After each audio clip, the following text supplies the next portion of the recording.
हनुमान जी की माता अंजना के पूर्व जन्म की कथा।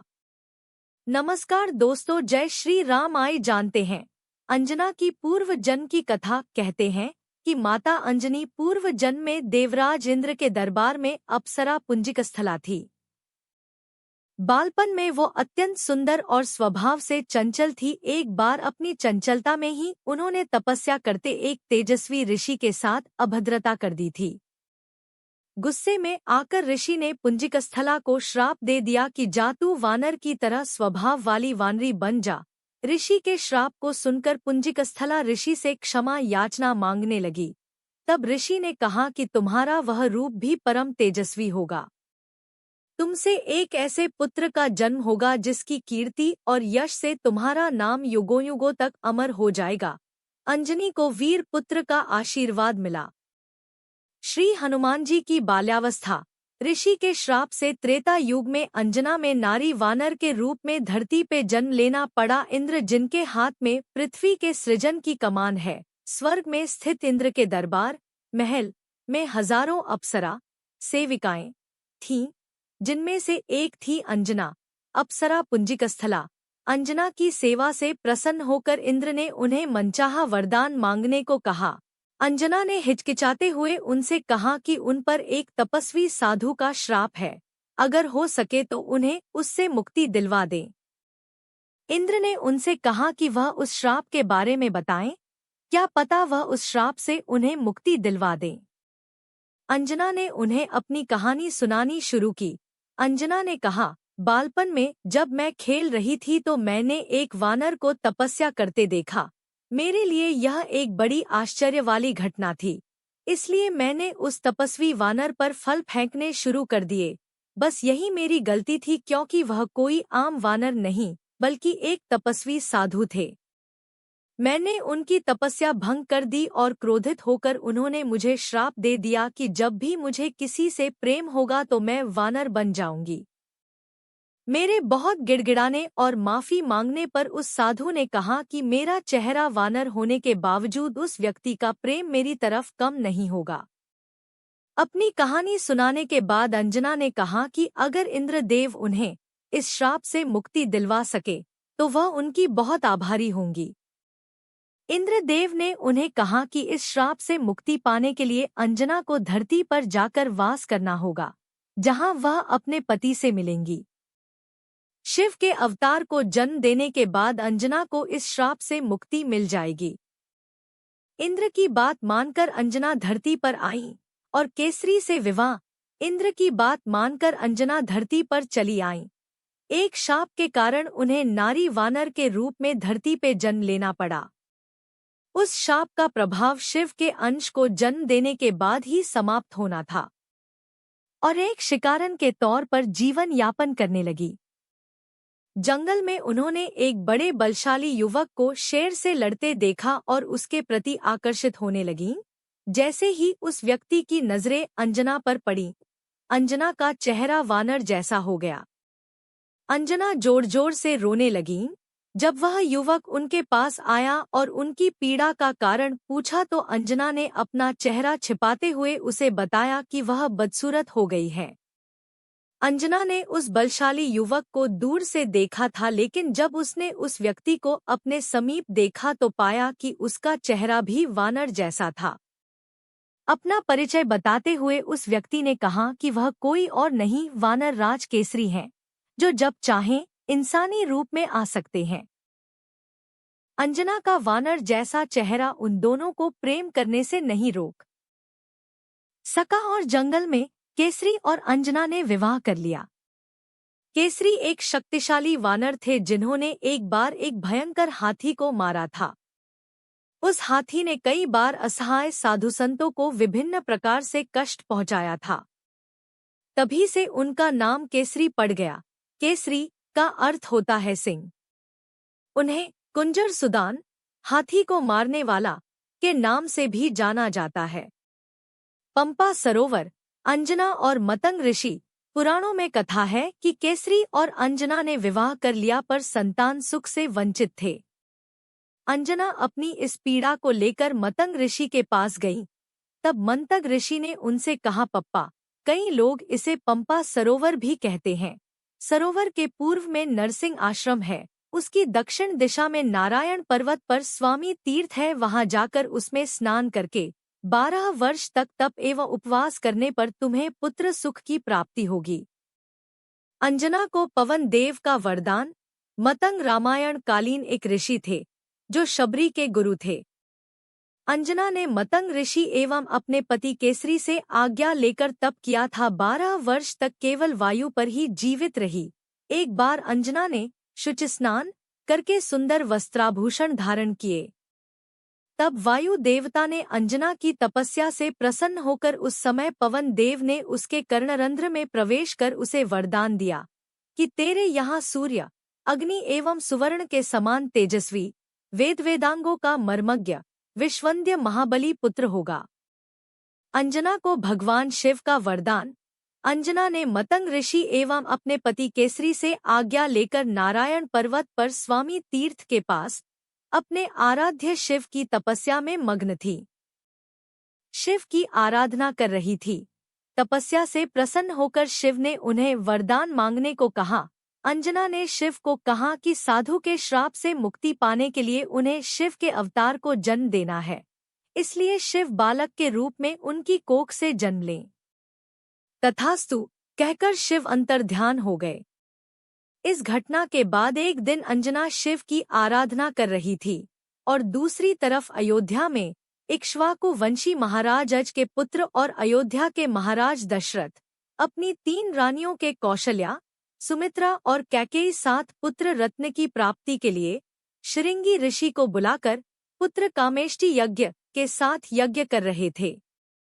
यज्ञ की पूर्णाहुति पर स्वयं अग्नि देव ने प्रकट होकर श्रृंगी को खीर का एक स्वर्ण पात्र, कटोरी दिया और कहा, ऋषिवर, यह खीर राजा की 3 रानियों को खिला दो।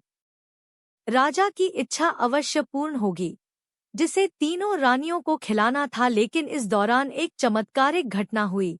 एक पक्षी उस खीर की कटोरी में थोड़ा सा खीर अपने पंजों में फंसाकर ले गया और तपस्या में लीन अंजना के हाथ में गिरा दिया।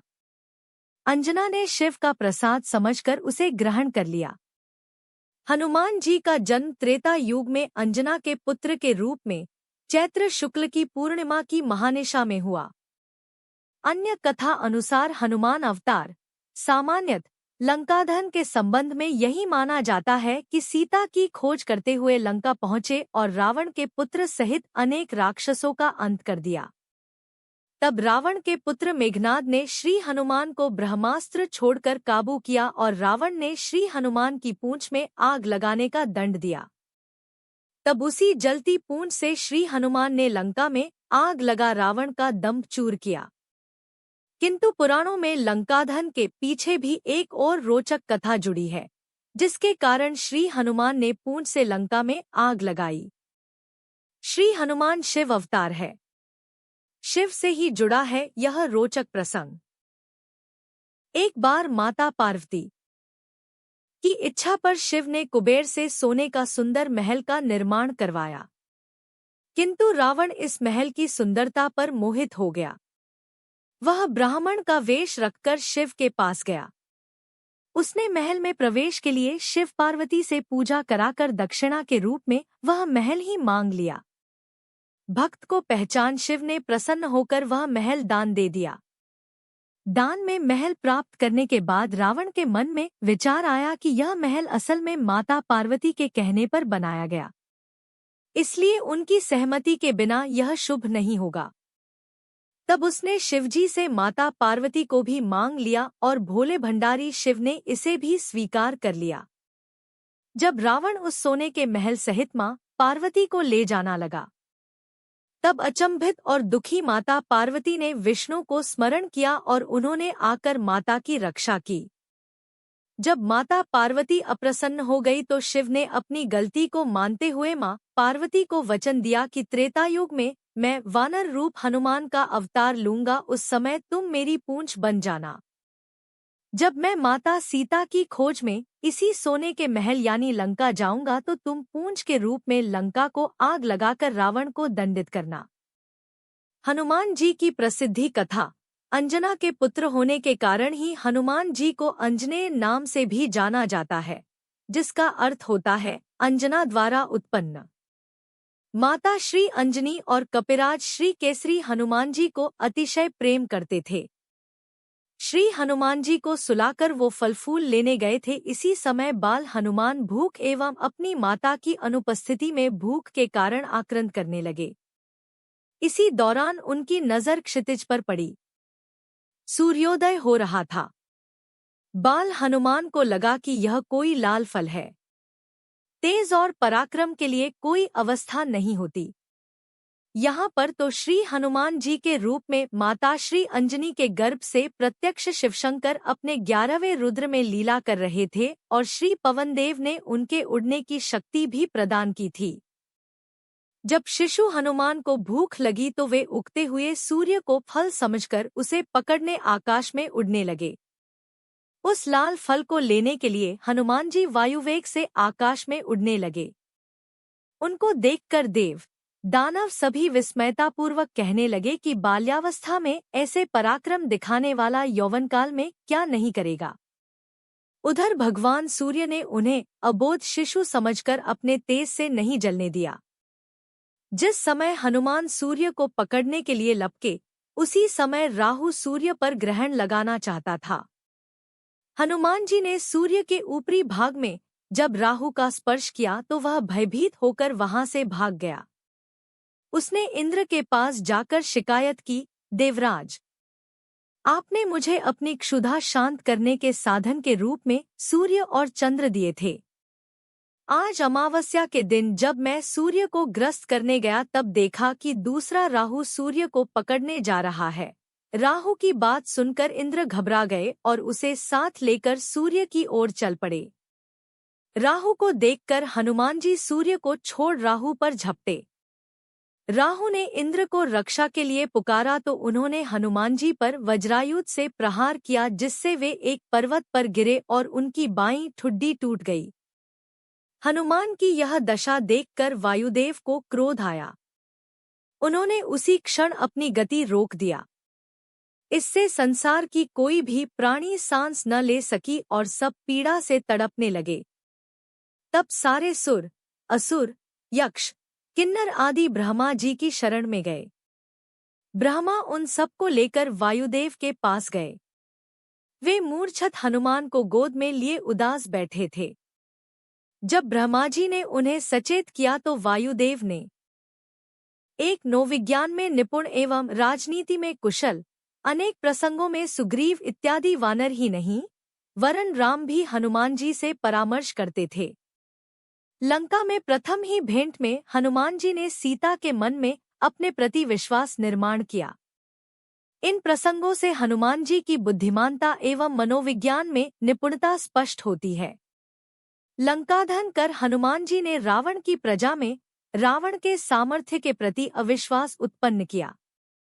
इस बात से उनकी राजनीति कुशलता स्पष्ट होती है।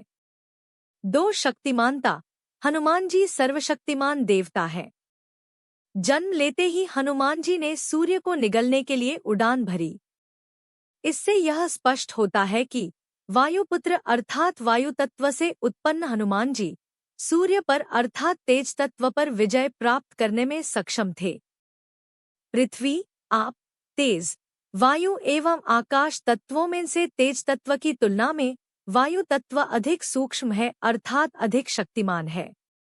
सर्व देवताओं में केवल हनुमान जी को ही अनिष्ट शक्तियां कष्ट नहीं दे सकती।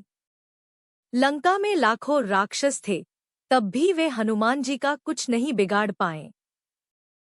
इससे हम हनुमान जी की शक्ति का अनुमान लगा सकते हैं। तीन भूतों के स्वामी हनुमान जी भूतों के स्वामी माने जाते हैं।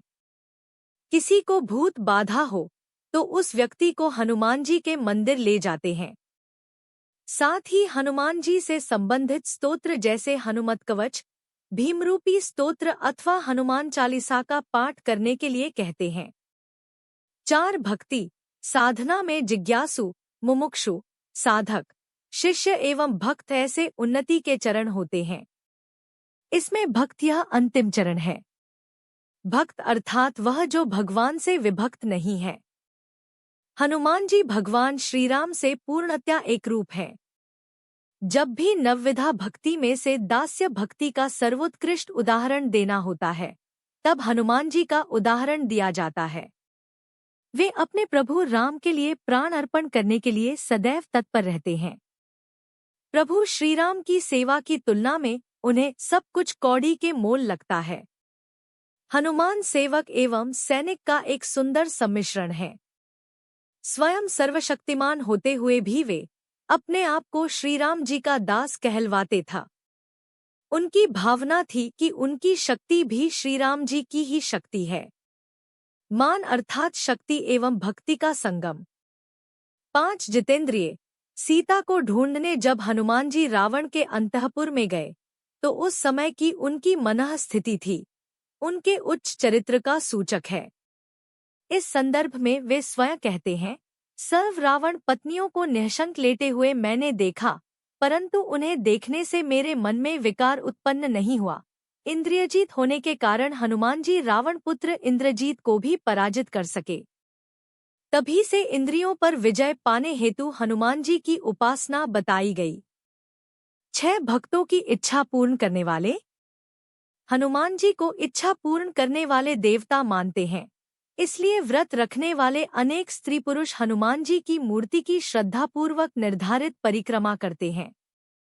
कई लोगों को आश्चर्य होता है कि जब किसी कन्या का विवाह निश्चित न हो रहा हो, तो उसे ब्रह्मचारी हनुमान जी की उपासना करने के लिए कहा जाता है। वास्तव में अत्युच्च स्तर के देवताओं में ब्रह्मचारी या विवाहित जैसा कोई भेद नहीं होता। ऐसा अंतर मानव निर्मित है। मनोविज्ञान के आधार पर कुछ लोगों की यह गलत धारणा होती है कि सुंदर, बलवान पुरुष से विवाह की कामना से कन्याएं हनुमान जी की उपासना करती हैं। परंतु वास्तविक कारण कुछ इस प्रकार है। लगभग 30% व्यक्तियों का विवाह भूत बाधा, जादूटोना इत्यादि अनिष्ट शक्तियों के प्रभाव के कारण नहीं हो पाता। हनुमान जी की उपासना करने से ये कष्ट दूर हो जाते हैं एवं उनका विवाह संभव हो जाता है। दोस्तों, आज की हमारी वीडियो आपको कैसी लगी, हमें कमेंट करके जरूर बताएं। अगर आपको हमारी वीडियो अच्छी लगी हो तो कमेंट बॉक्स में जय श्री कृष्णा जरूर लिखें और हमारे चैनल सनातन क्षितिज को सब्सक्राइब जरूर करें। भगवान शिव जी आप सब पर सदैव अपनी कृपा बनाए रखें। वीडियो के अंत तक बने रहने के लिए आपका धन्यवाद। राधे राधे।